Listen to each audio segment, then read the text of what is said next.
You walk past it every day, you drive through it, but you've never truly seen it. What if I told you the streets and buildings of modern London are ghost stories, whispering the tale of a vanished empire? Welcome to my channel, Words of Time. Join us as we peel back the layers of time to reveal how England's lost palace, Whitehall, continues to cast its colossal, invisible shadow over the city and the crown, even today. London is a city layered with centuries of memory. Beneath its streets and squares lies a record of what once was, a kind of architectural palimpsest where one era writes itself over another. The familiar landmarks of the capital, Buckingham Palace, the Tower of London, Westminster Abbey, stand as symbols of continuity, but what if long before or even between them, there existed something greater in scale, grandeur, and purpose? A structure so vast and commanding that its outline could have reshaped the map of central London. What if, in the city's heart, there once stood a palace that has since disappeared so completely that even its stones have been absorbed by time? This is the idea of the phantom footprint, the memory of a vanished superpalace that once defined the rhythm of life in London's early history. To imagine such a place, one must first picture the geography of Old London. Long before the city grew into the dense, sprawling metropolis we know today, its center was a patchwork of riverside dwellings, churches, markets, and fortifications. The Thames was the city's lifeline, carrying goods, people, and ideas in from the sea. Along its northern bank, a wide stretch of land once held royal and administrative buildings, surrounded by walls that guarded the power of the realm. This was where rulers asserted their control, and where citizens came to witness authority in its most visible form. It was here, according to fragments of record and imagination alike, that the super palace may once have stood. Picture its scale. Even using modern landmarks as reference points, it is hard to grasp.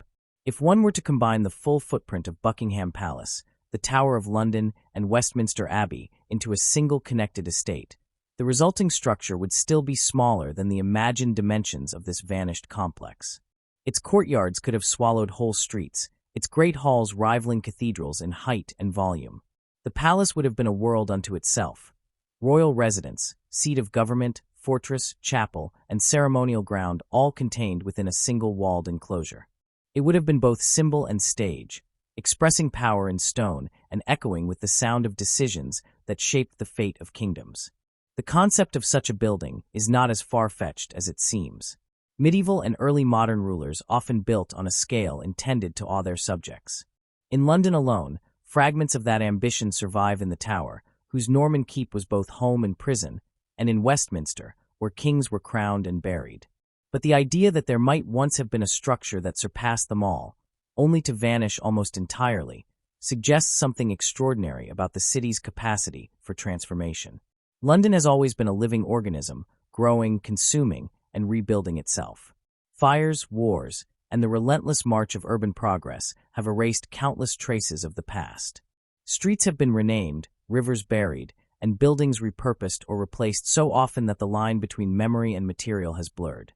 To reconstruct the phantom footprint, historians and archaeologists rely not on a single discovery, but on the accumulation of clues. Old maps, property records, and foundations uncovered during construction projects hint at enormous architectural undertakings that no longer correspond to any known palace or fortress. Sometimes, these traces appear as faint outlines beneath modern structures.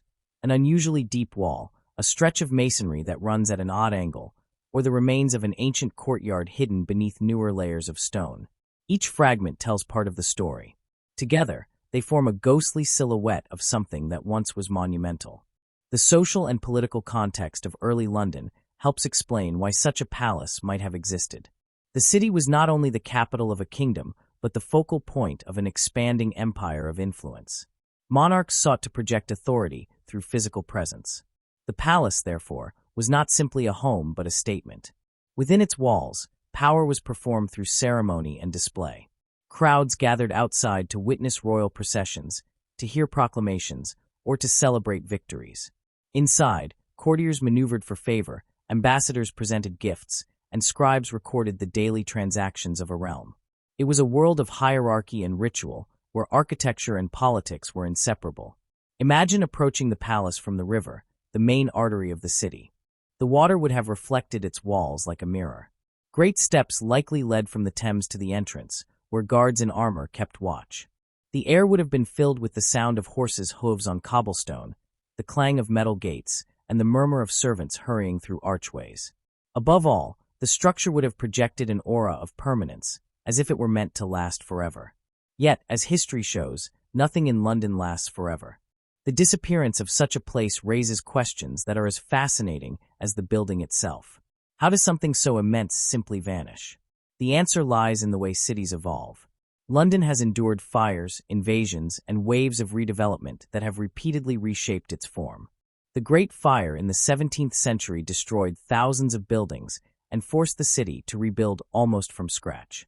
Later, industrial expansion consumed land for factories, railways, and warehouses. Each stage of growth demanded space, and older structures were either absorbed or demolished to make way for the new. In some cases, the very stones of ancient buildings were reused in later constructions. What once formed the wall of a great hall might now be part of a cellar or the foundation of a townhouse. The idea of the phantom footprint captures not just physical absence, but emotional resonance. Londoners walk daily over layers of forgotten history. Streets curve oddly or widen unexpectedly because they follow the lines of ancient courtyards or walls that no longer exist. In certain parts of the city, one can sense the ghost of scale, a subtle awareness that the open space of a square or the alignment of buildings hints at something larger that once occupied that ground. It is as though the city remembers in shape what it has lost in substance. The palace, while gone, continues to echo in the cultural imagination. Writers, artists, and historians have long been fascinated by the concept of the lost capital within the capital, a seat of power that vanished yet continues to define the identity of the place. Some depict it as a utopian center of learning and art, others as a fortress of intrigue and tyranny. What all agree on is that its absence has left a kind of void, a space filled not by brick or stone, but by speculation and wonder. The very fact that it cannot be seen gives it power. It stands as a symbol of everything London has gained and lost in its long evolution. If one could walk through a reconstruction of this vanished palace, the experience would be overwhelming. Imagine stepping into a hall so vast that the ceiling disappears into shadow, where banners hang from carved beams and light filters through tall, stained windows. The floor beneath your feet might be laid with intricate tiles, their patterns forming symbols of royal authority. In the chapel, the sound of choir voices would rise in harmony, reverberating against walls lined with marble and gold. In the council chamber, long tables would be spread with maps and documents, the air thick with the scent of wax and ink. Every corridor would open onto another, revealing courtyards with fountains, gardens enclosed by cloisters, and staircases winding toward towers that overlook the river and the city beyond. This was not a building made for comfort alone, but for spectacle, for the demonstration of order, wealth, and control. Yet even as one imagines its magnificence, it is impossible to ignore the human side of its history. Within those grand halls lived not only kings and queens, but also servants, guards, scribes, cooks, and stable hands. Their daily routines kept the vast machine of palace life running. The kitchens would have been alive with noise and heat, the courtyards bustling with messengers and horses. The palace was a microcosm of society, reflecting the divisions and dependencies of its time. Its fall, therefore, was not just the loss of a building, but the end of a way of life. Over time, the palace likely fell into decline.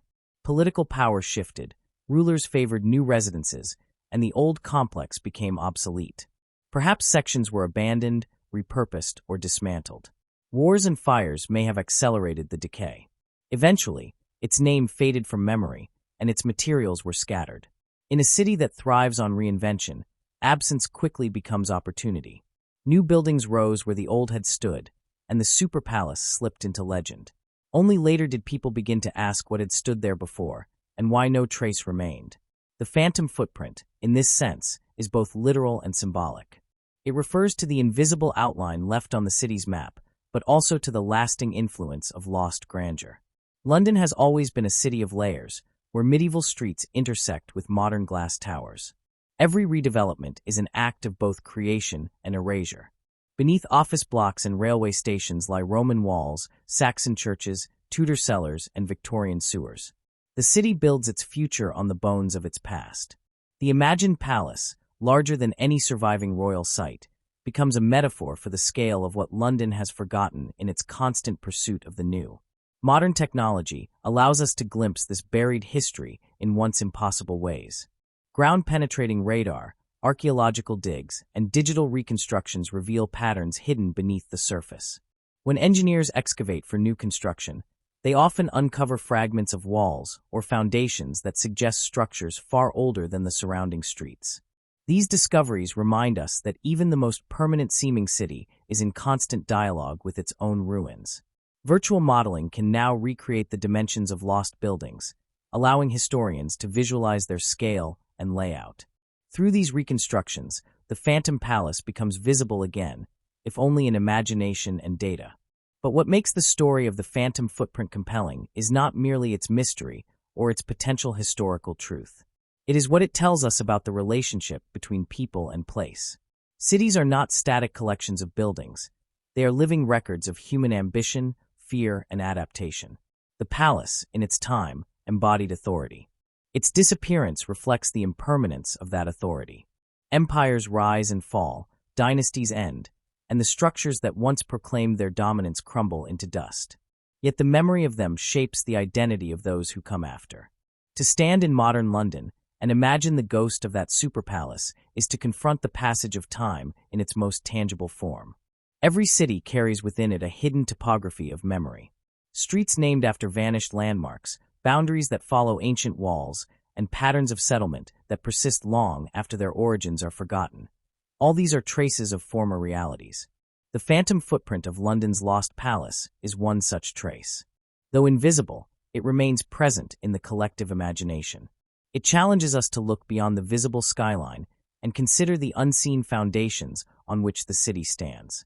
If one were to trace its outline today, it might encompass much of the area between Westminster and the city, overlapping with neighborhoods that now house government offices, parks, and museums. Beneath their surfaces could lie the remnants of great halls, courtyards, and passageways. Some historians suggest that fragments of stone incorporated into nearby churches or bridges may once have belonged to the palace itself. Whether or not these connections can be proven, the persistence of the idea speaks to a deep-seated desire to anchor the present in the grandeur of the past. To imagine the Phantom Palace is also to reflect on the nature of urban memory. Cities often forget not because they wish to but because survival demands it. As population grows and needs change, space becomes precious. Buildings that once seemed indispensable are sacrificed for those that serve new purposes.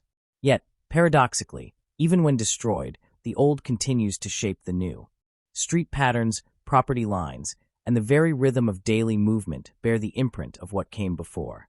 The phantom footprint, therefore, is not only a metaphor for loss but also for continuity. It represents how the past persists, even when, in art and literature, this theme recurs with remarkable consistency. Poets write of buried cities beneath the city, of echoes beneath the pavement. Painters imagine ghostly outlines of towers and gates fading into the mist. The lost palace of London becomes a symbol of memory itself, majestic, half-forgotten, but never entirely erased. Each generation reinterprets it in its own way. Some see it as a cautionary tale about the transience of power, others as a romantic vision of lost beauty. Either way, it reminds us that the city's identity is built not only on what stands above ground, but also on what lies beneath. Walking through London today, one might sense the ghost of the palace most vividly at twilight, when the light softens and the outlines of buildings seem to blur. In that moment, the modern city and its invisible ancestor overlap. The sound of traffic becomes indistinguishable from the imagined clatter of hooves, and the glow of streetlights echoes the flicker of long-extinguished torches. It is in these moments that the past feels most alive, not as a set of ruins, but as a presence that continues to shape how we see and experience the city. The phantom footprint also invites reflection on how we value history. Modern development often prioritizes progress over preservation. Yet, as we uncover more about the city's hidden layers, there is growing recognition of the importance of integrating memory into design. New buildings can acknowledge the old not by replicating it, but by referencing its scale and form. Public spaces can be shaped to reflect the outlines of lost structures, allowing people to walk through the past even as they live in the present. In this way, the phantom footprint becomes a guide for thoughtful urban planning, a reminder that innovation and memory need not be opposites. The story of London's vanished superpalace is not merely about architecture. It is about transformation and continuity, about how cities remember and forget. The palace, larger than any structure that stands today, may never be fully proven to have existed in the form imagined. Yet the idea of it endures because it captures something essential about London's character: its ability to absorb change while remaining itself. The phantom footprint is the city's shadow, the trace of its ambition and its impermanence.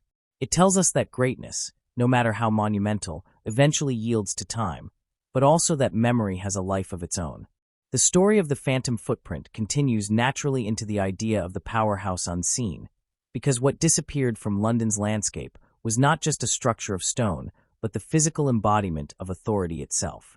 The vanished palace, the heart of English governance for centuries, was far more than an extravagant residence.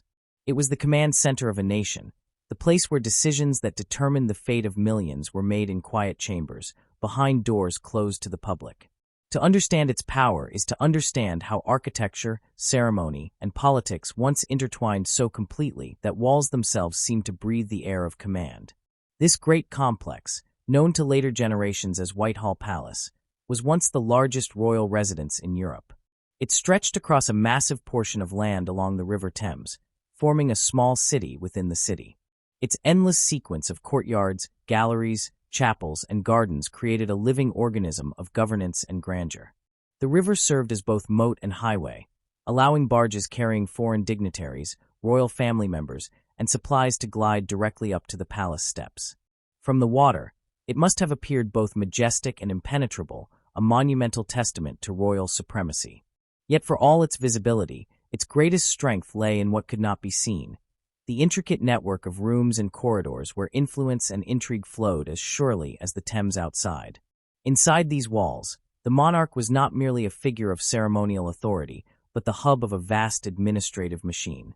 From the early Tudor period through to the late Stuart age, Whitehall functioned as the headquarters of English government. Royal councils met in its chambers, ambassadors waited nervously in its antechambers, and clerks copied royal decrees in rooms piled high with parchment. Every hall and gallery had a purpose, whether for the transaction of state business or the orchestration of royal display. The architecture itself reinforced hierarchy. Grand halls projected power and unity, while narrow staircases and private suites protected secrecy. Every passageway was a corridor of communication, where whispers could shape the future of the realm. The evolution of this palace into a political powerhouse began under Henry VIII, whose reign redefined monarchy and religion alike. His acquisition and transformation of the Old York Place, originally the London residence of Cardinal Wolsey, marked the beginning of its rise as the royal center of power. When Wolsey fell from favor, the king seized the property, expanded it, and renamed it Whitehall. This act was both personal revenge and political declaration.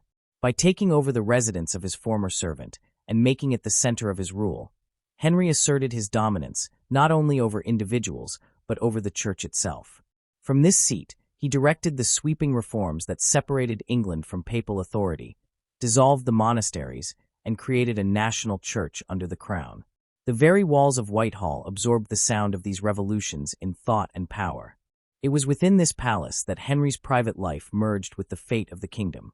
His marriages and divorces, events that altered the religious and dynastic landscape of Europe, played out against the backdrop of its chambers and chapels.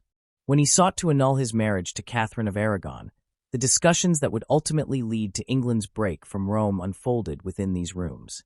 When he wed in Boulogne, the palace hosted the celebrations that marked a new era, even as its corridors buzzed with uncertainty and resentment. Each wife brought with her new alliances and new conflicts, and Whitehall bore witness to them all. The architecture itself, constantly remodeled to suit the king's tastes and ambitions, became a mirror of his restless mind. The grandeur of Whitehall reflected more than personal vanity. It was a physical statement of centralized power. Its layout embodied the order of the Tudor court. The closer one could approach the private apartments of the monarch, the higher one's status. Access was privilege, and proximity was influence.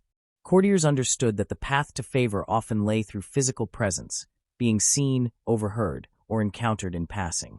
The palace's design encouraged this delicate dance of ambition.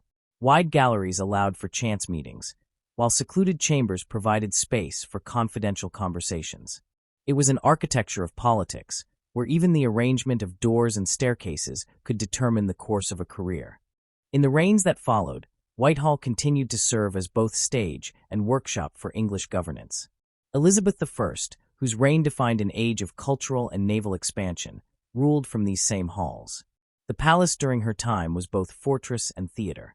It hosted diplomatic receptions, entertainments, and council meetings that projected the image of a stable, confident nation. Beneath the splendor, however, lay the same machinery of intrigue. Elizabeth's advisors, Burleigh, Walsingham, and others, conducted their intelligence operations and political maneuvers from rooms that were as much offices as sanctuaries.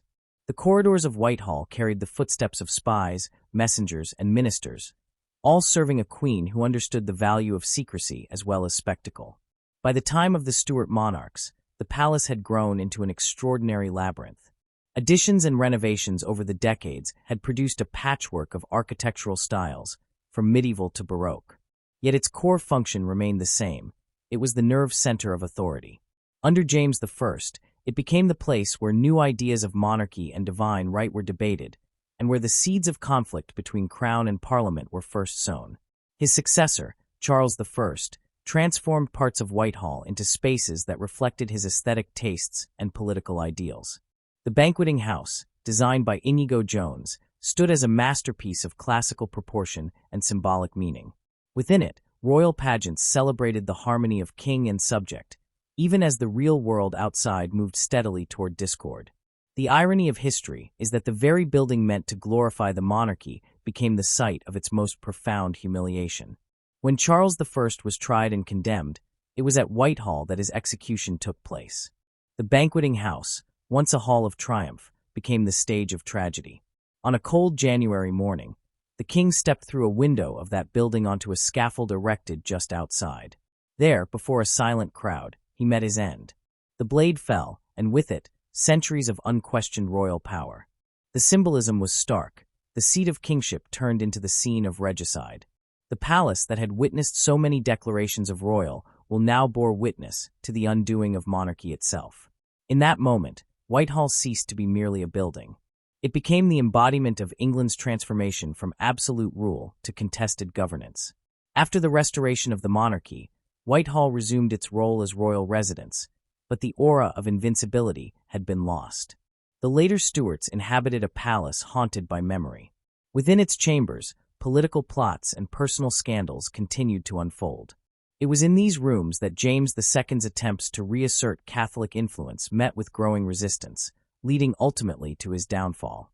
Once again, the palace served as the backdrop for a turning point in national history, the Glorious Revolution, which established parliamentary supremacy and redefined the balance of power. Whitehall's corridors, once the pathways of royal decree, now echoed with the voices of constitutional change. Even as its political significance endured, the physical palace began to deteriorate. Decades of expansion without coherent planning had left it vulnerable to fire. In the closing years of the 17th century, disaster struck. Flames swept through the complex, consuming most of its structures and leaving only fragments standing. Among the few survivors was the Banqueting House, the very place where Charles I had met his fate. The rest of the palace vanished into smoke, its stones collapsing into ash and memory. London lost not only a masterpiece of architecture, but also the visible heart of the monarchy. The seat of government shifted elsewhere, and the site of Whitehall became a blank space on the map, a void filled by new buildings and new institutions. Yet the name endured, passing from the palace to the street, and eventually to the government itself. Even today, when people speak of decisions made at Whitehall, they invoke the ghost of that vanished complex. To understand the power of this place, one must look beyond the events that occurred within it and consider how its architecture shaped those events. The great halls, where hundreds could gather, provided the stage for royal ceremony and proclamation. Their scale reinforced the majesty of the crown, making every speech or gesture seem larger than life. The private chambers, by contrast, were intimate and strategic. Here, rulers met with advisors, lovers, or enemies, choosing their words carefully and controlling who could enter. Secret passages linked distant parts of the palace, allowing movement unseen.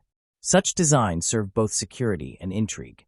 A messenger could deliver information discreetly, a counselor could visit the king without drawing attention, and conspiracies could be born in the shadowed corners of royal privacy.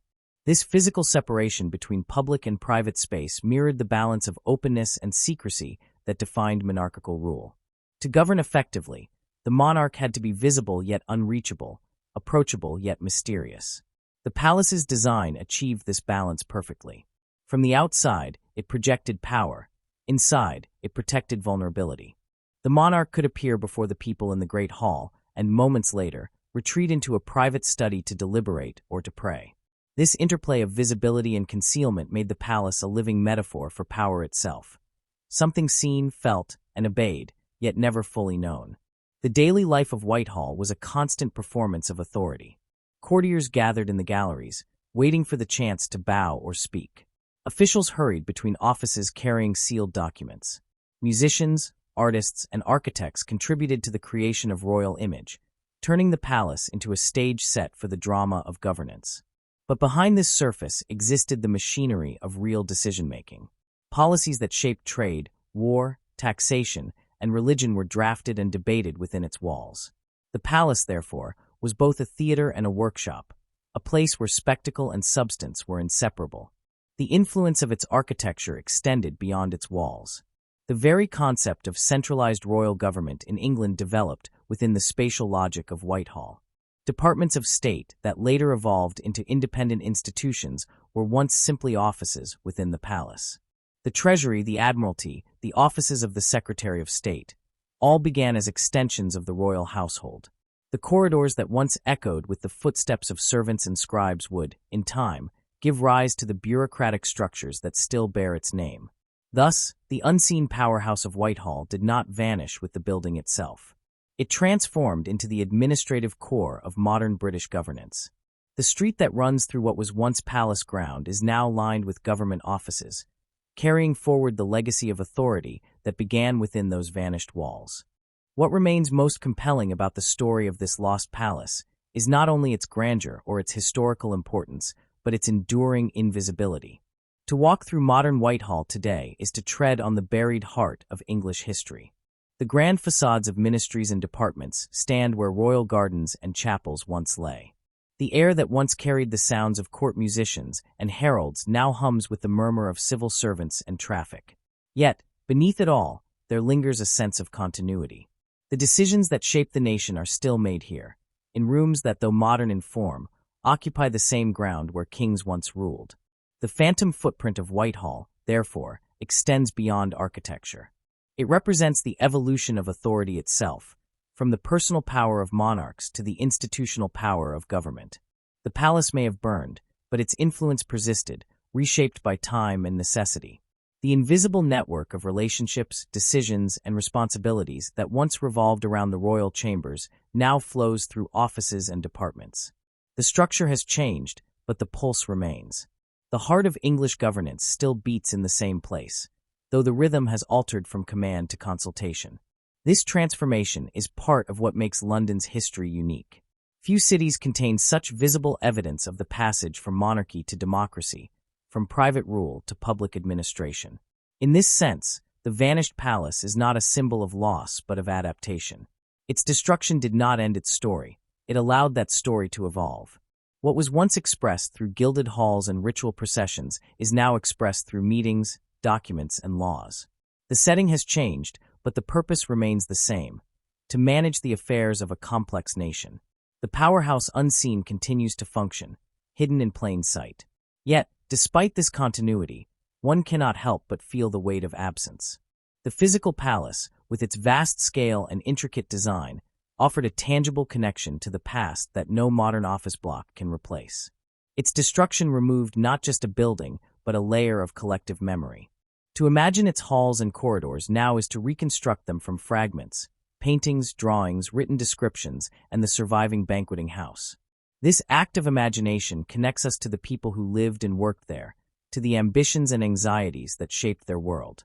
It allows us to see how architecture once served as both a tool of power and a witness to its limits.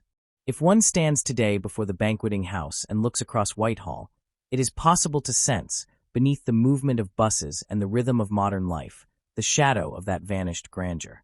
The alignment of streets and the orientation of buildings still follow the pattern set by the old palace. The invisible palace seems to rise again in the mind's eye, its towers and courtyards taking shape against the skyline. In that moment, the unseen powerhouse becomes visible once more, not in stone, but in memory and meaning. The story of Whitehall, the phantom footprint and the powerhouse unseen, is ultimately a story about transformation through survival. The palace that once symbolized monarchy has become the metaphorical heart of a democratic government. Its stones are gone, but its spirit endures in the continuity of purpose that links the past to the present. The very name Whitehall now stands for authority, decision, and national direction, echoing the role it played centuries ago. This is perhaps the greatest legacy of all, that a place can lose its form yet keep its function, can vanish from sight yet remain central to identity. In that sense, London's Phantom Palace is not merely a relic of history, but a living part of the city's consciousness. It reminds us that power, like architecture, is never fixed. It changes form, adapts to circumstance, and survives through reinvention. The halls that once heard the proclamations of kings now echo with the voices of ministers. The chambers where secrets were whispered are now open to public scrutiny. The palace has become invisible, but its influence surrounds us. Every policy debated, every law enacted in the offices that line Whitehall carries a trace of its spirit. Thus, the powerhouse unseen endures as both symbol and reality. It teaches that the heart of a city, like the heart of a nation, need not always be visible to be alive. Beneath the surface of modern London, beneath the clamor and the change, beats the same pulse that once resonated through the corridors of a vanished palace. The phantom footprint remains, not as ruin or relic, but as the invisible foundation of power itself. The story of London's Phantom Palace does not end with its destruction, nor does it fade into silence once the fire consumed its walls. What remains is something quieter but no less powerful. The echoes in stone and street, the lingering presence of Whitehall within the living fabric of the city. Though the palace itself is gone, its spirit continues to shape the geography, architecture, and identity of modern London. It exists not as ruin, but as resonance. It can be traced in the lines of roads, in the surviving stones that once framed royal doorways, and in the very language people still use to describe the centers of power. What was once a physical structure of dominance has become a ghost woven into the city's daily life. To walk along modern Whitehall is to move through an invisible museum, a place where the past and present occupy the same ground. Few who hurry down this broad street toward Westminster realize they are crossing the heart of what was once the largest royal complex in Europe. Beneath their feet lay the foundations of royal apartments, guardhouses, gardens, and chapels that stretched from the river to St. James's Park. The very shape of the street still follows the palace's spine. What was once the main processional route through the royal grounds now carries the traffic of ministers and commuters. The carriages and courtiers are gone, replaced by buses and pedestrians, but the sense of authority remains. This is the power of place. Even when stripped of its buildings, it continues to dictate the rhythm of those who inhabit. Among the most striking survivors of the old Whitehall is the banqueting house. Standing in dignified isolation on the east side of the street, it appears almost modest compared to the monumental offices that now surround it. Yet this single structure was once the ceremonial core of the palace, and remains one of the most important works of architecture in Britain. Designed by Inigo Jones in the early 17th century, the banqueting house introduced classical harmony to English building at a time when grandeur was measured in Gothic towers and heavy timber roofs. Its proportions, symmetry, and use of light expressed a new vision of monarchy, one that sought divine order and cultural refinement. The ceiling, painted by Peter Paul Rubens, still glows with allegories of kingship, showing a monarch ascending to the heavens as angels look on. It is both art and propaganda, celebrating royal authority through celestial imagery. Standing beneath that ceiling today, one can feel the paradox of history. This was the room that symbolized divine kingship, yet outside its windows a king met his death. The banqueting house survived the fire that destroyed the rest of the palace largely by chance. Its stone construction and relative isolation spared it from the flames that swept through the surrounding buildings. When the smoke cleared, it stood alone amid the ashes, a ghost of an empire of rooms. For a time, It served as a chapel and later as a monument to the very monarchy it had witnessed undone. Its survival makes it more than an architectural relic. It is a time capsule, a direct physical link to an era when England's identity was being forged within the palace walls. Every detail, from its carved columns to its grand staircase, carries the memory of that vanished world. Visitors who step inside today enter a space where centuries overlap, where the echoes of music, debate, and death still seem to linger in the air. But the banqueting house is not the only fragment of Whitehall that endures. Scattered around the area are remnants that quietly tell the story of the palace's scale and influence. To the north, at the entrance to Horse Guards Parade, stands the grand archway of the Horse Guards building. While constructed after the palace's destruction, it occupies the approximate site of the old palace gates, where mounted soldiers once assembled for royal processions. The building's design pays homage to the lost palace's role as a ceremonial gateway to power. Even the changing of the guard, a ritual that now delights tourists, echoes the rhythms of royal pageantry that once unfolded daily in the same spot. Beneath the surface of modern buildings lie other, less visible survivors. Archaeological investigations have uncovered cellars, walls, and sections of floor that once belonged to the palace's kitchens and service quarters. These underground spaces, though rarely seen by the public, preserve the physical texture of royal life. The flagstones worn smooth by centuries of servants' footsteps, the bricks darkened by the heat of ancient fires. One forgotten cellar, discovered during construction work near Downing Street, contained pottery fragments and charred wood that bore witness to the palace's final blaze. Such discoveries bring the vanished palace back into tangible focus, reminding us that beneath the polished surface of modern governance lies a deep foundation of history. The survival of these fragments reveals something profound about how cities remember. While monuments and ruins proclaim history openly, traces like these whisper it. They do not demand attention, yet they shape perception. The alignment of streets, the curvature of a wall, the name of a district, all can carry memory silently forward through time. In Whitehall, this continuity is especially powerful. The street that bears the palace's name is still the administrative heart of the British government. The buildings that line it, Downing Street, the Treasury, the Foreign Office, the Cabinet Office, occupy the very ground once filled with royal lodgings and council chambers. The physical continuity between royal authority and governmental authority is so direct that one might say the palace never truly disappeared. It simply changed form. This transformation is visible in the way the area developed after the fire. Instead of rebuilding the palace, successive governments filled the land with offices and public buildings. Each new construction paid silent tribute to the site's past, adopting its sense of gravity and order. The broad avenue of Whitehall became the ceremonial route connecting Parliament to the monarch's new residence at Buckingham Palace. State processions, military parades, and national commemorations still pass along this path, following the same axis that once guided royal pageants. The old palace may be gone, but its spatial logic continues to dictate the choreography of state ritual. Even the placement of statues and memorials along the street, Nelson, the cenotaph, and others, reflects the enduring role of Whitehall as the nation's ceremonial corridor. Street names, too, preserve the memory of the palace in subtle ways. Names such as King Street, Privy Garden, and Scotland Yard recall the specific functions and areas of the old complex. The Privy Garden, for instance, once formed part of the royal family's private outdoor space, enclosed by walls and filled with fountains and arbors. Today, though altered and diminished, it still exists as a green space behind modern government buildings, carrying forward the name and location of its predecessor. Scotland Yard, once the lodging place of Scottish ambassadors within the palace precinct, later lent its name to the headquarters of the Metropolitan Police. Even as meanings shift, the language of the landscape remains rooted in the past. Every time a Londoner or visitor speaks these names, they unknowingly evoke the memory of Whitehall's sprawling presence.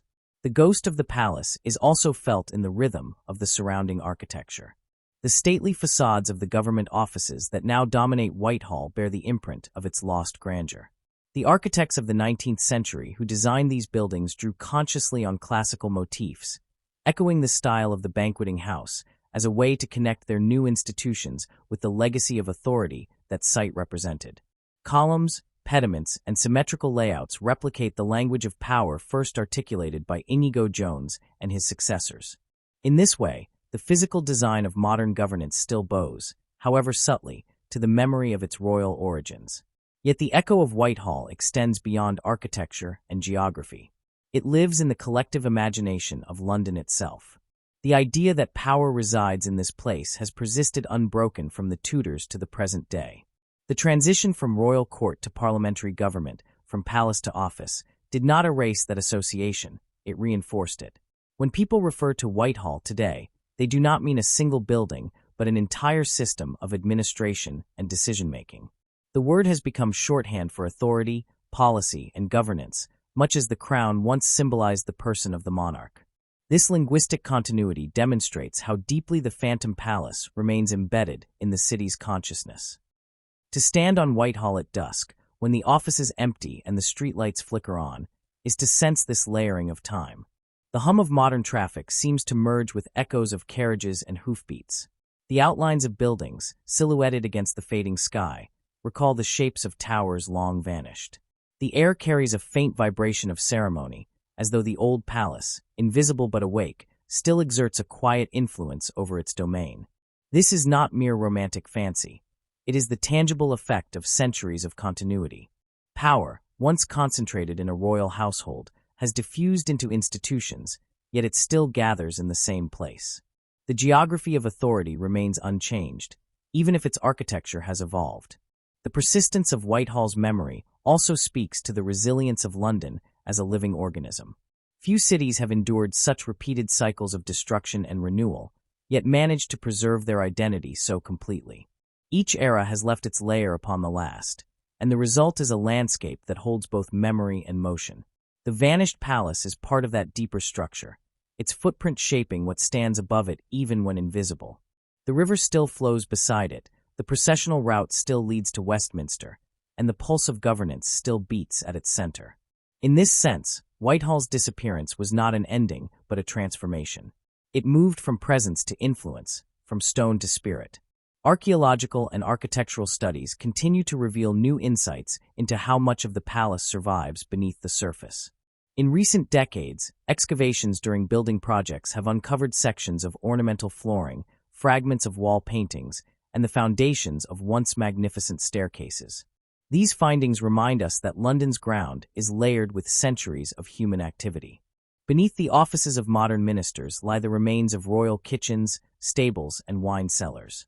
Some fragments have even been preserved in situ, protected behind glass or incorporated into basements, allowing visitors and officials alike to glimpse the physical remnants of their historical predecessors. Each discovery reinforces the sense that the past is not buried, but merely waiting to be acknowledged. Even the flow of people through this part of London echoes the old rhythms of palace life. The constant movement of officials, guards, journalists, and visitors mirrors the bustle that once filled the courtyards and corridors of Whitehall. In the Tudor and Stuart eras, the palace was both workplace and theater, where politics unfolded in public and private simultaneously. Today, though the costumes and titles have changed, the essential performance continues. Press conferences replace royal audiences, state meetings take the place of councils, and processions still mark moments of national significance. The setting may be modern, but the script follows an ancient pattern written in the geography of power. To appreciate the full measure of Whitehall's survival, one must look not only at what endures, but at how it continues to function symbolically. The area embodies the continuity of the state across centuries of transformation. Monarchs once ruled from here by divine right. Ministers now govern by democratic mandate. Yet both draw their legitimacy from the same soil, the same river, the same axis of authority stretching from Westminster Abbey to the Thames. The invisible palace remains the unseen foundation of that legitimacy. Every ceremony at the cenotaph, every royal procession to Parliament, every official announcement from Downing Street participates in a tradition that began when kings issued proclamations from the windows of Whitehall. There is something deeply poetic in the way London preserves its ghosts. It does not enshrine them in isolation, but weaves them into the flow of daily life. The fragments of Whitehall are not relics locked in a museum. They are part of the city's living anatomy. People pass through them, over them, beside them without always realizing. The power that once radiated from the palace now moves through networks of communication, policy, and administration, yet it still emanates from the same ground. The invisible presence of the palace gives modern Whitehall its atmosphere, a blend of dignity, restraint, and quiet gravity. It is as if the ghosts of kings still linger in the corners of conference rooms and corridors, reminding those who serve there of the weight of their responsibility. In imagining the city without the palace, one comes to understand how much of it remains defined by absence. The spaces where the palace once stood are not empty. They are filled with meaning. They remind us that history does not end when its monuments fall. Instead, it continues through adaptation, memory, and the subtle persistence of form. Whitehall's phantom presence teaches that what disappears from view may still shape reality. The gateway, the banquet hall, the cellars, the street plan, all these elements work together to keep the story alive. They form a dialogue between past and present, between what was and what endures. The echo of Whitehall reaches even into the imagination of those who have never seen or studied it. Artists and writers continue to evoke its memory, describing the lost palace as both magnificent and haunted. Painters have reconstructed its appearance from old maps and accounts, showing vast courtyards and galleries stretching toward the river. Novelists use it as a setting for intrigue and ambition, a symbol of power's double-edged nature. Scholars trace its influence through documents, diaries, and architectural drawings, piecing together the life of a building that refuses to vanish completely. Each retelling adds another layer to its legend, ensuring that the palace lives on not only in stone and street, but in thought. What makes the story of Whitehall so enduring is that it mirrors the story of London itself, a city built on the coexistence of permanence and change. Every generation inherits its traces and adds its own. The phantom footprint of the palace may be invisible, but it continues to guide the city's growth, just as the pulse of power still beats where it always did. The stones may have been scattered, but their echo remains, carried in the sound of footsteps on the pavement, in the turning of keys behind heavy doors, and in the quiet authority of the place called Whitehall. The vanished palace, once the beating heart of monarchy, survives as the unseen skeleton of modern governance. Its presence can be felt in the rhythm of the street, in the surviving fragments of architecture, in the words that name the institutions of state. Each element tells part of a continuing story, a story of transformation without loss, of memory without ruin. The powerhouse unseen has become the echo in stone and street, its spirit interwoven with the life of the city. London, in its restless evolution, has not forgotten its buried heart. It walks upon it daily, speaks its name without knowing, and draws from it the strength of continuity. The palace may be gone, but its ghost endures, alive in the fabric of the capital, whispering through every arch and avenue that power, like history, never. The disappearance of Whitehall was not simply the loss of a building. It was the unraveling of a world that had once defined the English monarchy. The palace's destruction left behind more than smoldering ruins. It left a question about what monarchy meant in a changing nation. For centuries, Whitehall had been the physical embodiment of royal authority, the place where kings and queens ruled, celebrated, conspired, and at times perished. When the flames consumed it, they also consumed the image of monarchy that had been tied so deeply to its walls. Yet from those ashes, the crown found a new kind of strength, one that would carry it into the modern age.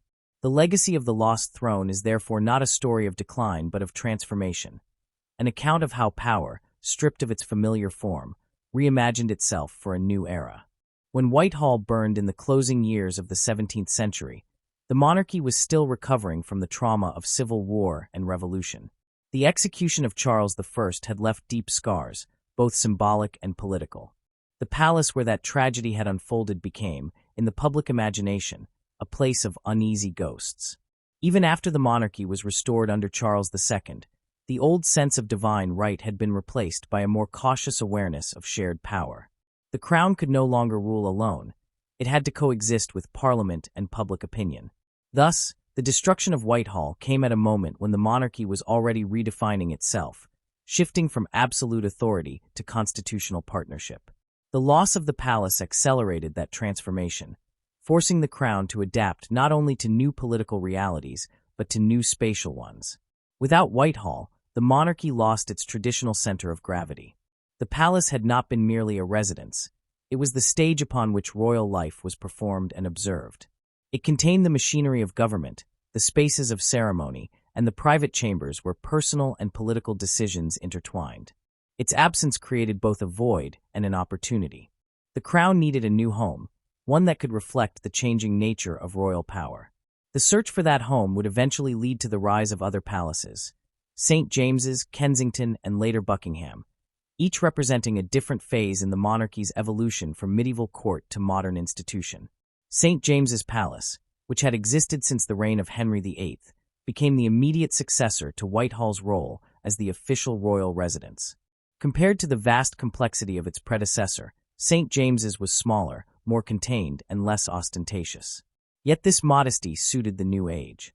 The monarchy after the Glorious Revolution was no longer about projecting divine magnificence, but about maintaining stability and continuity.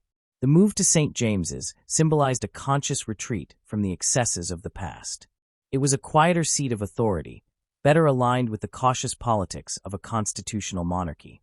The court that gathered there was still elaborate by any measure, but it lacked the overwhelming dominance that had once characterized Whitehall. In this way, the crown began to redefine its image, not as a force towering over the state, but as one working within it. Still, the royal household remained restless. St. James's, though practical, never inspired the same grandeur that had defined the lost palace by the Thames. It was functional but uninspiring, efficient but lacking in warmth. The monarchy's physical setting had always been integral to its identity, and so the search continued for a new kind of palace, one that could embody both majesty and modernity. Kensington Palace, originally a private mansion, became the next major royal residence under William and Mary. It offered healthier air and greater privacy, situated away from the noise and disease of the city center. Its transformation into a royal home marked another shift in royal priorities, from the public theater of Whitehall to the more domestic and personal world of Kensington. Here, monarchs could live as individuals as well as symbols, cultivating a quieter dignity that suited an age of enlightenment and reason. This pattern of movement and adaptation reveals something essential about the monarchy's resilience. Each time it lost ground, whether through political upheaval or physical destruction, it found new ways to define itself. The loss of Whitehall, rather than weakening the crown, forced it to evolve. The monarchy learned to survive without the architectural embodiment of its former power. In doing so, it discovered a new form of legitimacy rooted not in grandeur, but in continuity. The palace that had once stood as a fortress of absolute authority was replaced by a network of smaller, more flexible residences that reflected a monarchy learning to coexist with modern governance. It was an evolution from centralization to diffusion, from spectacle to subtlety. When George III came to the throne, the search for a more fitting royal home took on renewed urgency. The king's preference for domestic life and his distance from the extravagance of the court led him to choose Buckingham House, a private residence acquired by his father as a family retreat. Over time, this modest house would grow into Buckingham Palace, the new center of the monarchy. Unlike Whitehall, which had dominated the heart of political London, Buckingham was positioned to the west, at the edge of the expanding city. Its location reflected the new relationship between the crown and the state, physically close to Parliament, but symbolically distinct from it. The monarchy was no longer the engine of government, but the emblem of the nation, a shift that would define its modern identity. As Buckingham evolved into a royal palace in the 19th century, the crown's public image evolved with it. Architecture once again became an instrument of symbolism. Whitehall had embodied power through proximity and scale. Buckingham expressed it through dignity and distance. The public no longer entered the palace as courtiers but viewed it as citizens, standing outside its gates during ceremonies and celebrations. This spatial separation mirrored the transformation of monarchy into a constitutional institution. The crown was still at the center of national life, but it now reigned through representation rather than command. The great facade of Buckingham Palace, with its balanced symmetry and restrained grandeur, presented an image of stability, a monarchy that had learned the art of surviving by adapting. The echoes of Whitehall lingered even in this new setting. The organization of the royal household, the ceremonial order of events, and the protocols of court life all carried traces of the old palace's influence. The lessons of history, its triumphs and its tragedies, shaped how future monarchs conducted themselves. The memory of Whitehall's fall served as a quiet warning. Power expressed too absolutely could destroy itself. In its place arose a more deliberate and enduring form of kingship, one that valued restraint over dominance and symbolism over spectacle. The new palaces, though grand, were designed not to overwhelm but to represent the nation's continuity. They were architectural expressions of balance, a harmony between history and progress, between authority and service. The absence of Whitehall thus became a catalyst for reinvention. In losing its ancestral seat, the monarchy shed the burden of its medieval identity and embraced a new role suited to the modern world. This transformation was not immediate. It unfolded gradually over generations, shaped by political reform, industrial change, and the rise of public opinion. Yet the thread connecting it all was resilience. Each time the institution seemed at risk of obsolescence, it found new ways to express its purpose. The palace that had once been the physical heart of power became a metaphor for its endurance. Even without walls, the monarchy could still stand. The evolution of royal image after Whitehall's destruction was as much about perception as about place. In earlier centuries, the monarch had been a figure of mystery, visible only through ceremony. The palace reinforced that distance, enclosing the sovereign in an architecture of exclusivity. After Whitehall's fall, that dynamic began to change.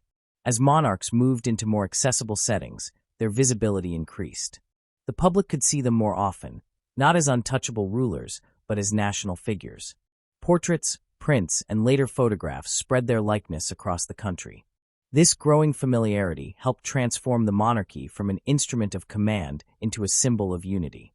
The absence of the old palace, once a fortress of isolation, allowed for a new form of connection between ruler and ruled. When Queen Victoria ascended the throne in the 19th century, the monarchy entered another phase of reinvention. Her residence at Buckingham Palace cemented its role as both home and emblem. Victoria understood the power of domestic imagery in shaping public sentiment. She and Prince Albert cultivated the image of a devoted family, turning the monarchy into a model of moral respectability. This new ideal contrasted sharply with the decadence often associated with earlier courts. The grandeur of Whitehall had given way to the simplicity of family life, yet the symbolic impact was profound. The palace became not a fortress of privilege, but a reflection of national values. It was through this redefined image that the monarchy regained the affection of its people and secured its place in a democratic age. At the same time, the memory of Whitehall continued to exert a subtle influence. The notion of royal ceremony, deeply rooted in the rituals once performed within its halls, persisted in new forms. State banquets, processions, and investitures all owed something to the traditions of the lost palace. The choreography of power remained, even as its meaning evolved. The monarchy learned to use these ceremonies not to assert domination, but to embody continuity. Each parade along Whitehall's broad avenue, each royal procession from Buckingham to Westminster, retraced the path once trodden by kings and queens of old. The physical palace was gone, but its ceremonial spirit lived on in the rituals of the modern state. The monarchy's adaptation after Whitehall's loss also reflected broader changes in society. The 18th and 19th centuries witnessed the rise of the press, the spread of education, and the growth of civic consciousness. In this environment, the crown could no longer rely on the mystique of distance. It had to engage with its people in new ways. The destruction of its central palace, paradoxically, freed it from the confines of old authority. Without the weight of that monumental structure, the monarchy became more flexible, more symbolic, and ultimately more enduring. It could move between residences, travel across the empire, and present itself as a unifying force in a world of rapid change. What began as loss became a lesson in adaptability. The absence of Whitehall also invited reflection on the relationship between power and place. The palace had once concentrated authority in a single location, reinforcing the idea that sovereignty emanated from the throne itself. Its destruction dispersed that power, both physically and conceptually. The government that had once operated within its walls found new homes in dedicated offices along the same street, giving rise to the bureaucratic Whitehall of today. The monarchy, meanwhile, withdrew into symbolic spaces, becoming a presence defined more by tradition than by geography. This division between practical power and ceremonial authority became a defining feature of the British Constitution. The palace's fall, therefore, was not only an architectural event, but a constitutional one. It marked the moment when monarchy and state began to separate, each finding its own sphere of influence within the same enduring city. Over time, the memory of Whitehall transformed from nostalgia into heritage. Historians, artists, and citizens alike came to see its loss not as a tragedy, but as part of the narrative of progress. The banqueting house, preserved amid the modern city, became a monument to both continuity and change. Visitors standing beneath its painted ceiling can sense the dual legacy of the monarchy: the grandeur that once was, and the humility that followed. The site around it, now filled with government offices, represents the evolution of royal command into democratic administration. In this landscape, the legacy of the lost throne is everywhere visible, not in ruins but in renewal. What makes this legacy remarkable is its enduring relevance. The monarchy today, though stripped of political authority, remains a central symbol of national identity. It continues to adapt to the expectations of each generation, navigating the balance between tradition and modernity. That adaptability was forged in the crucible of loss. When Whitehall burned, it forced the institution to confront its vulnerability. In doing so, it discovered resilience. The palace's absence became the space in which reinvention could occur. From that space emerged a monarchy capable of surviving revolutions, wars, and cultural transformations. An institution no longer bound to a building, but to an idea. Even now, centuries later, the legacy of the lost throne can be felt in the rhythms of royal life. The processions that pass down the Mall, the ceremonies at Westminster, the gatherings on the balcony of Buckingham. All these gestures trace their lineage back to the vanished halls of Whitehall. The symbolism remains continuous even as its expression changes. The monarchy has learned to exist not as the center of government, but as its reflection, offering stability in times of uncertainty. Its survival proves that institutions, like cities, can endure by evolving rather than resisting change. In the end, the destruction of Whitehall stands as both an ending and a beginning. It marked the close of one chapter in the story of monarchy, a chapter of absolute rule, grandeur, and secrecy, and opened another defined by representation, restraint, and connection.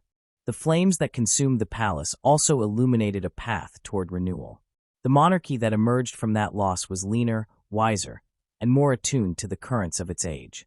Its new homes, St. James's, Kensington, Buckingham, were not replacements but reinventions, each expressing a different phase of the crown's adaptation to history. Together they form a lineage of resilience, proof that the throne can outlive the walls that once sheltered it. The story of Whitehall's legacy, then, is not a story of disappearance but of transformation.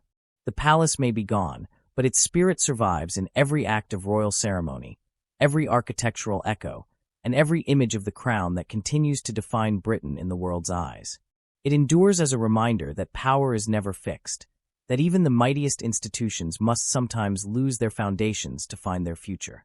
The lost throne lives on, not in marble or brick, but in the enduring idea of monarchy itself, an idea that, shaped by fire and time, has learned to stand not upon stone, but upon the trust and imagination of the people it serves.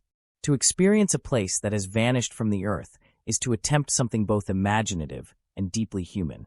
The mind resists the finality of absence, seeking to rebuild what was lost, to give form once again to what time and fire have erased. Whitehall, the vanished palace that once defined London's power and pride, exists now only in fragments of memory, in the faint traces of stone beneath the pavement, and in the maps and words left behind by those who walked its halls. Yet through these remnants, and through the growing ability of technology to reconstruct the past, the invisible palace begins to emerge once more.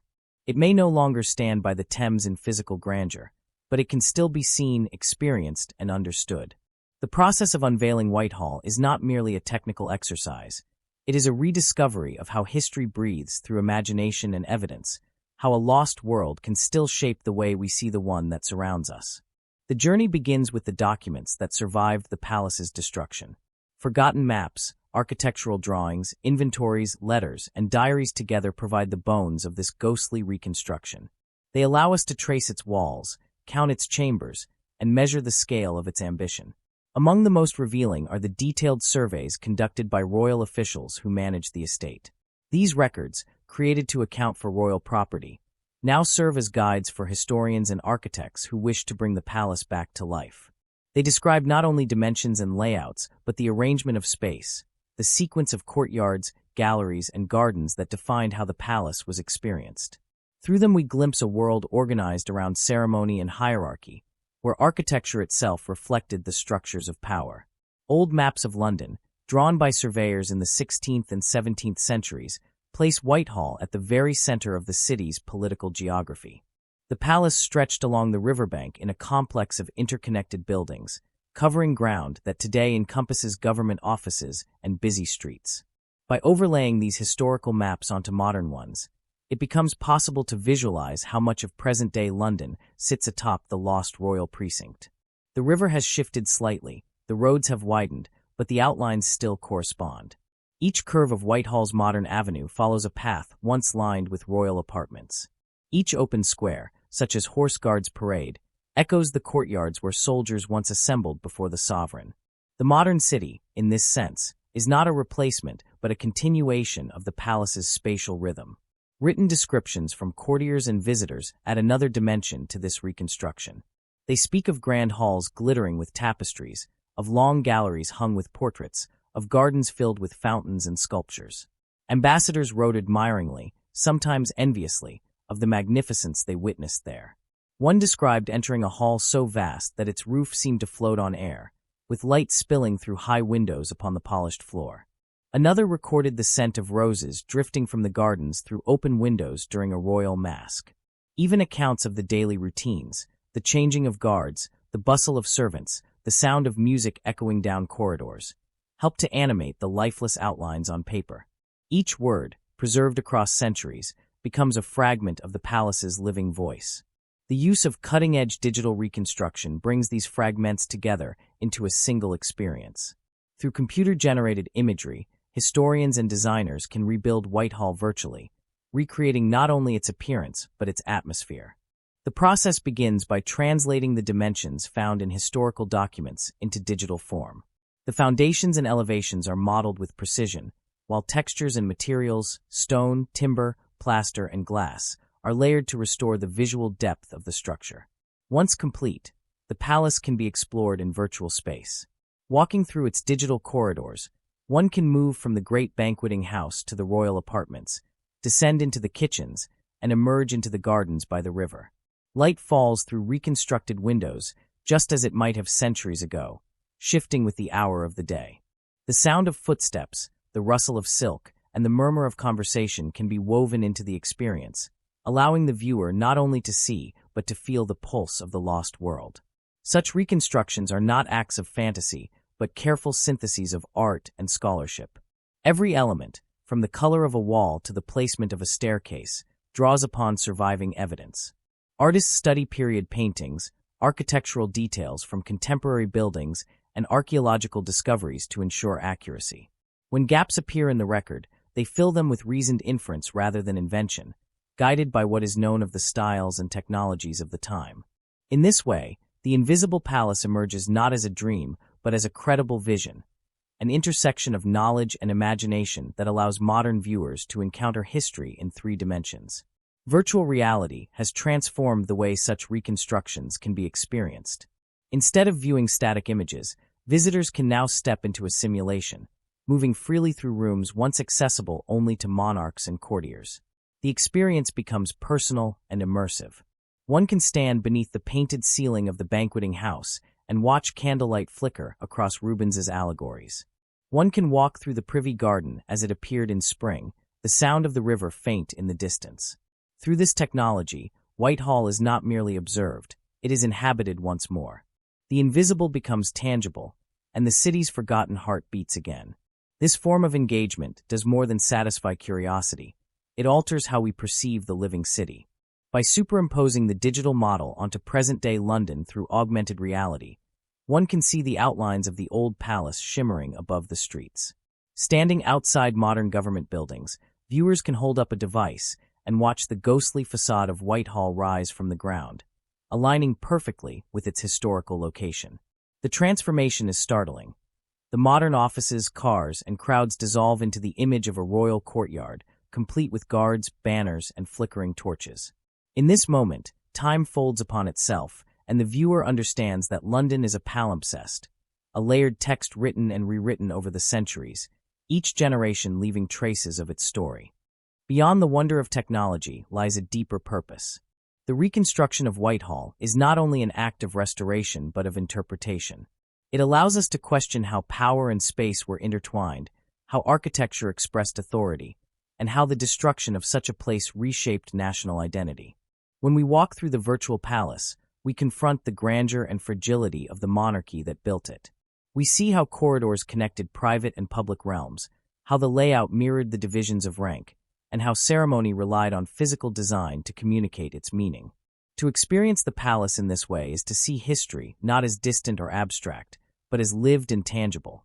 Each room in the reconstructed Whitehall tells a story. The Great Hall, once a space for feasts and entertainments, becomes a symbol of the monarchy's performative power. The Chapel Royal reveals the intimate link between faith and rule. The council chambers remind us that political decisions shaping the nation were once made in rooms lined with tapestries and lit by candles. Even the service areas, the kitchens, stables, and storerooms, speak of the vast human machinery required to sustain royal life. Virtual reconstruction restores these spaces not as sterile exhibits, but as living environments, filled with movement and purpose. It shows how architecture served both the pageantry of kingship and the practical realities of governance. One of the most powerful aspects of this endeavor is the ability to visualize change over time. Through digital layering, we can move between centuries, watching Whitehall grow from a medieval residence into a Renaissance palace, then shrink again in flame and ruin. This temporal fluidity reveals the evolution of English architecture and politics side by side. It shows how each monarch left a mark, adding a wing, a chapel, a gallery, to express his or her vision of power. It also allows us to witness the palace's final moments, when fire consumed the wooden structures and smoke curled into the winter sky. The reconstruction can even simulate that destruction, not as spectacle but as remembrance, allowing viewers to feel the poignancy of loss before returning to the calm of its restored form. Through this, the experience becomes not only visual but emotional, a meditation on impermanence and endurance. Historical reconstructions also have the power to democratize history. Whitehall, in its time, was accessible only to those within the narrow circle of the court. Common citizens glimpsed it only from the outside, as a distant symbol of authority. Now, through virtual access, anyone can enter its halls. The exclusivity that once defined it has been overturned.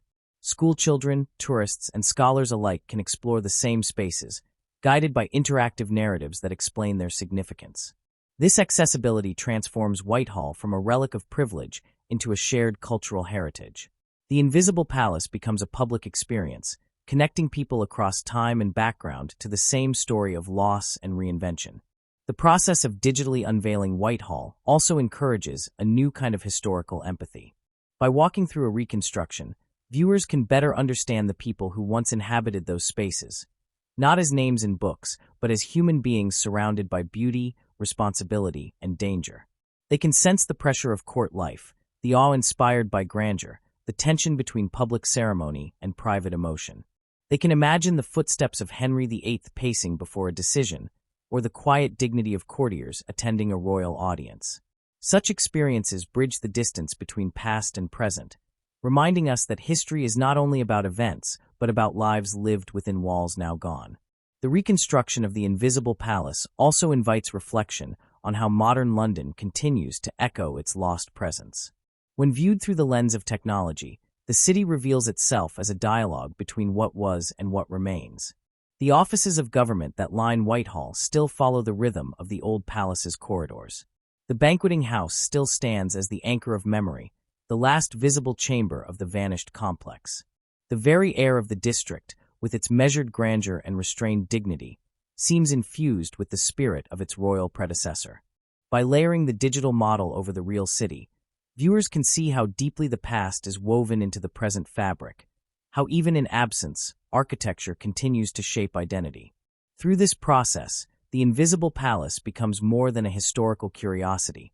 It becomes a metaphor for the endurance of memory. The reconstruction reminds us that destruction does not erase significance. Whitehall's disappearance forced the monarchy to evolve and the city to redefine itself, yet its essence persisted. In revealing the palace anew, technology does not simply restore what was lost. It celebrates the capacity of human culture to remember, reinterpret, and rebuild. The digital Whitehall stands not in defiance of time, but in dialogue with it, bridging centuries through light and code. There is a poetic symmetry in the idea that the palace, which once symbolized the concentration of power, now exists as a shared experience, accessible to all. Where once only courtiers walked, now anyone can wander. Where once stone walls excluded the many, now digital walls invite the world. The invisible palace has become a democratic monument, embodying the same adaptability that allowed the monarchy itself to survive its loss. It reminds us that heritage is not confined to material remains. It lives in the stories we tell and the images we recreate. As the reconstruction continues to develop, historians and artists collaborate to refine every detail, guided by both evidence and imagination. Each discovery, whether a forgotten document or a buried foundation, adds new texture to the model. The process mirrors the work of memory itself, piecing together fragments to form a coherent whole. And like memory, it acknowledges its own incompleteness. No reconstruction can ever capture everything that was. Yet the attempt itself carries meaning. In rebuilding Whitehall, we honor not only its architecture, but the idea that what has vanished can still inform what we are. The palace becomes a lens through which we view our own relationship with time, how we preserve, how we forget, how we reimagine. To see London with new eyes, as this reconstruction invites us to do, is to recognize that every street, every wall, every open space is layered with unseen histories. Beneath the offices of ministers lie the cellars of kings. Beneath the pavement where tourists gather lies the foundation of an empire's heart. The invisible palace teaches us to look beyond the surface of the modern city, to sense the continuity that binds its past and present. It shows that the city is not merely a collection of buildings, but a living archive where memory and modernity coexist.